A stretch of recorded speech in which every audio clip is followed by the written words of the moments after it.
Hey leader, Dave Burke is here, organizational psychologist and author of 4 best-selling books on helping leaders and teams do their best work ever. And in this episode, we are answering the question, can motivation be increased? And if so, how?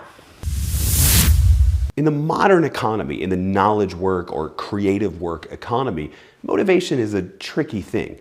100 years ago, when people like Frederick Taylor were pioneering scientific management, motivation was actually pretty easy.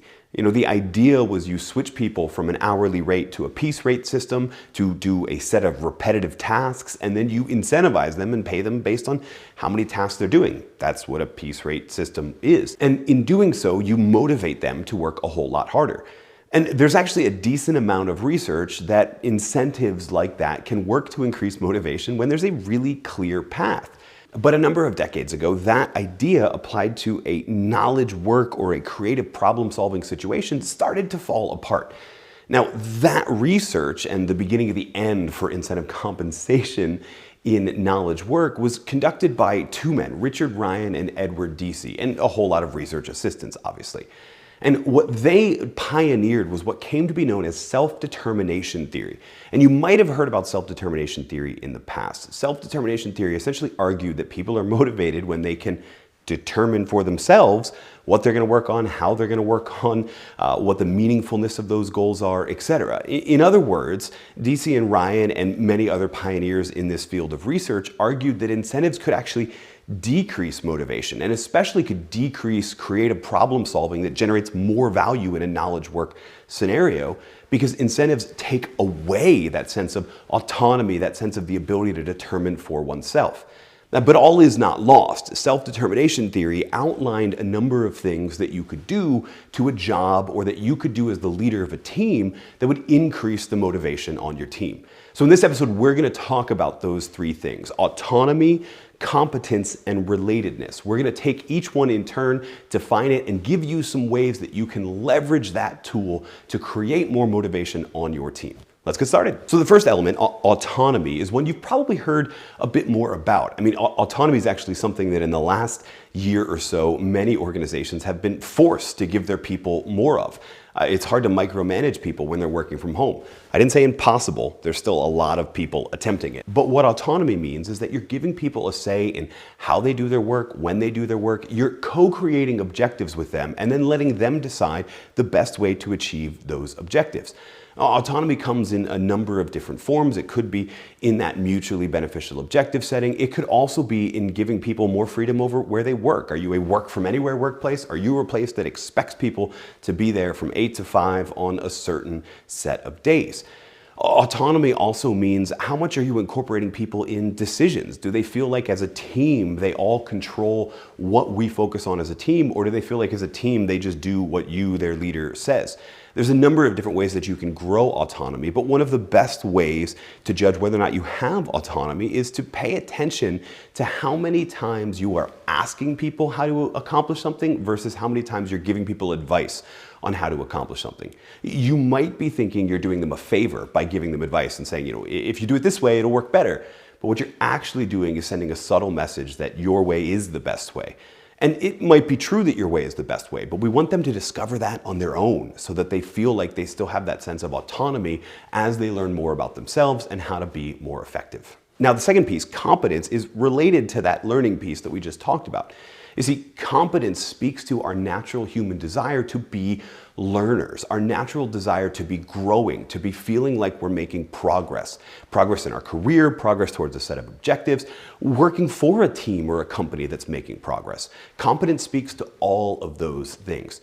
Now, interestingly enough, the best intentions of most performance management systems might actually be depleting our sense of competence. You see, there's a lot of research that suggests that giving people constructive criticism, especially overweighting the constructive criticism and not pairing it with enough positive feedback, might actually be making people feel like they're not making as much progress as they truly are, that they're not as competent as they truly are. So instead of just focusing on that constructive feedback, that well-meaning feedback that you think is going to help people perform better, make sure you're taking the time to celebrate wins large and small, actually especially small. And make sure that even when you're giving people constructive feedback, you're pairing it with a lot of positives. Now, this doesn't mean the compliment sandwich, right? Where you make up something to be positive and then you say the real criticism and then you make up some other unrelated thing to be positive about.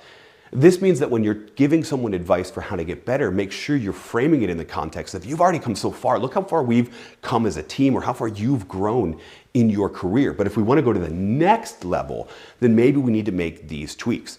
That way, the constructive criticism is seen as something that comes out of their natural progression, their natural growth in competence.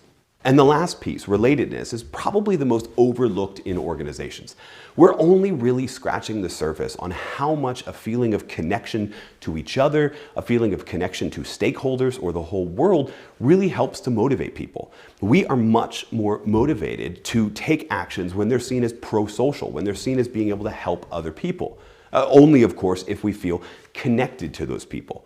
And especially in the last year, as we're putting this out in 2021, relatedness can be something that we're really not focusing on. We send everybody home in this great work from home experiment, and we're just trying to get tasks done instead of spending time building bonds between members of the team and making sure that we're framing how interrelated tasks fit together. Make sure people know the significance of what they're being asked to do, how it relates to the whole team and the larger objectives. And even better, frame it in a way that it's quite clear exactly who is helped by the organization, by the team, and even by an individual's actions. And you leverage relatedness so that people feel more motivated by what we call pro-social motivation, the desire to help other people. Make sure they know who is helped, and you can almost guarantee they'll be willing to work harder to help those people.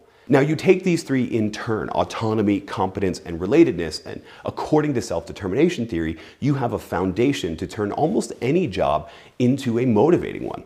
You notice what we didn't talk about. We didn't talk about salaries. We didn't talk about perks like, free food or a keg in the refrigerator. We didn't talk about how many hours people were working or any of those sort of things.